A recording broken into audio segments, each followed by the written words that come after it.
Hello, hi, welcome to this video. So, what if I tell you that you can estimate how much your portfolio might lose tomorrow just using few lines of math? Obviously, it's not be few lines. What we are going to do today, we will calculate value at risk and expected shortfall using one of the most widely used techniques in finance, the delta normal or parametric method. Okay. Earlier, we calculated using historical simulation, these VARs and expected shortfall for 90%, 95%, and 99% confidence interval. Uh, and now we are going to use same thing and we are going to calculate for using a parametric approach. Okay, I am just naming it delta normal.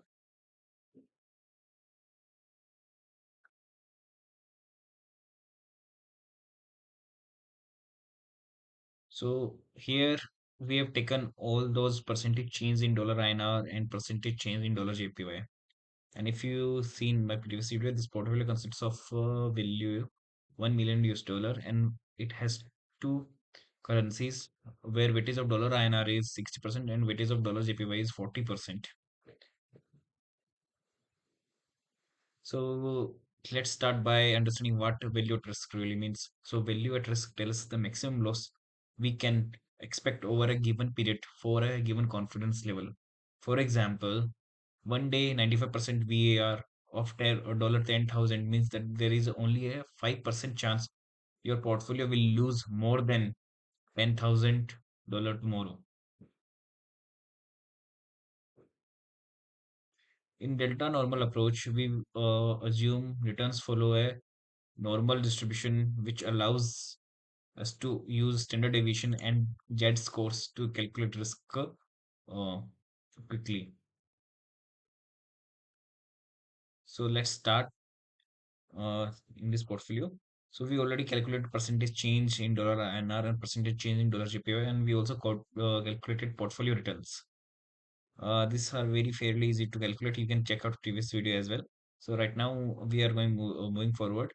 For simplicity and for you to understand what this formulas can be seen mathematically. So I pasted all this formula here as well, so that it's easier for us to understand everything. So we are going to just calculate the averages of returns of dollar INR and dollar JPY. So it's can be calculated using formula average.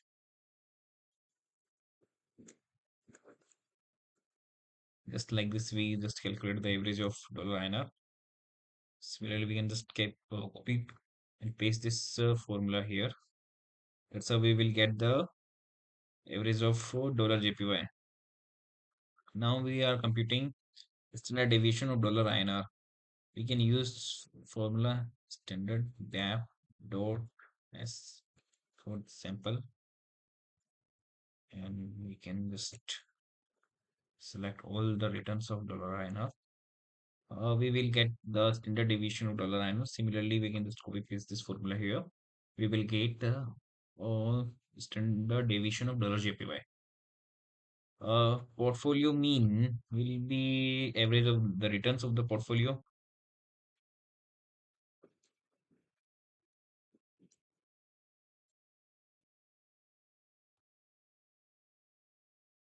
and covariance formula is here.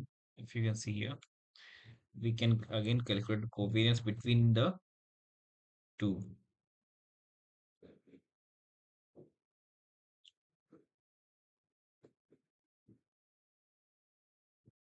And covariance is actually important here because it tells us how these two currencies pairs move together. So we are just calculating covariance between these two currency pairs.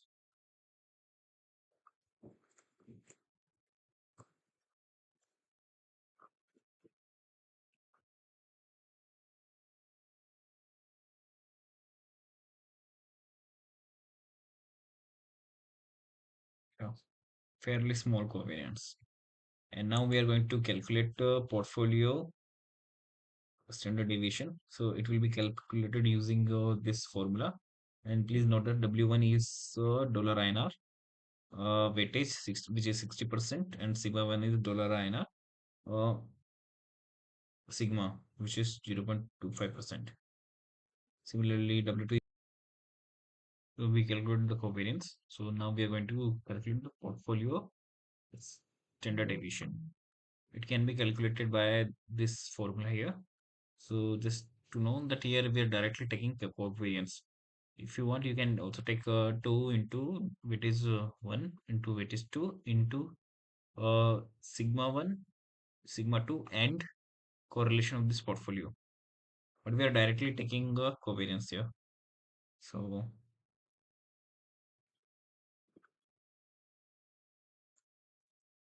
square root into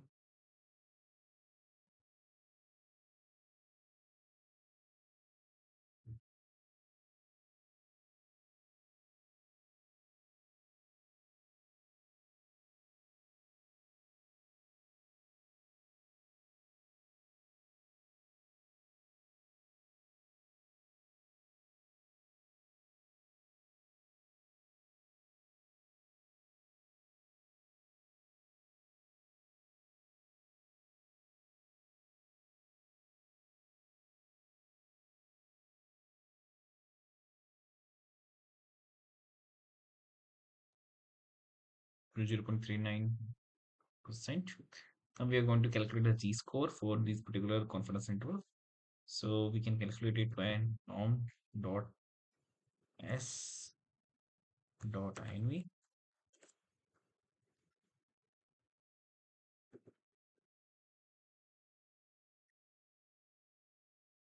So for VAR, we have a this formula here, minus of portfolio mean plus uh, Z score for this particular confidence interval into portfolio standard deviation into value of this portfolio. Okay, so it is going to give us threshold, the loss that we can expect this threshold confidence interval. Portfolio mean plus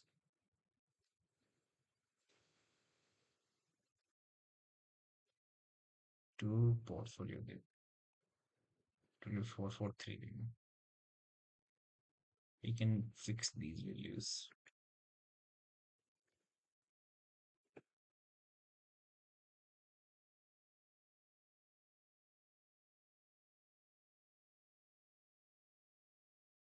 So we got VAR for 90%, then 95%, and 99% confidence interval. Now we are going to calculate the this expected shortfall. Okay, so expected shortfall will tell us that how much loss we will occur on average when we are going to trespass the this VAR. Okay, so expected shortfall is also called conditional VAR. So let's calculate it. The formula is here for parametric approach.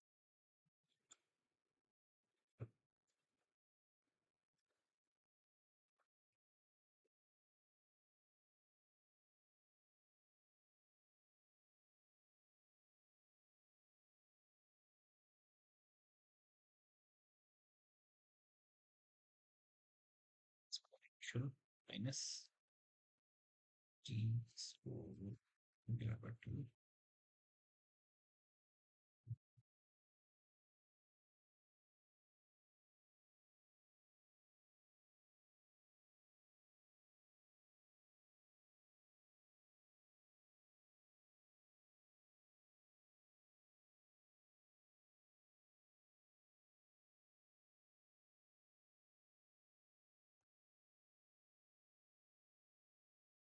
to multiply it by portfolio value.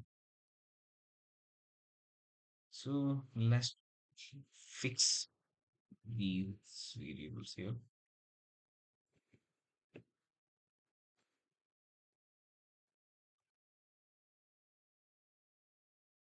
Let's drag it.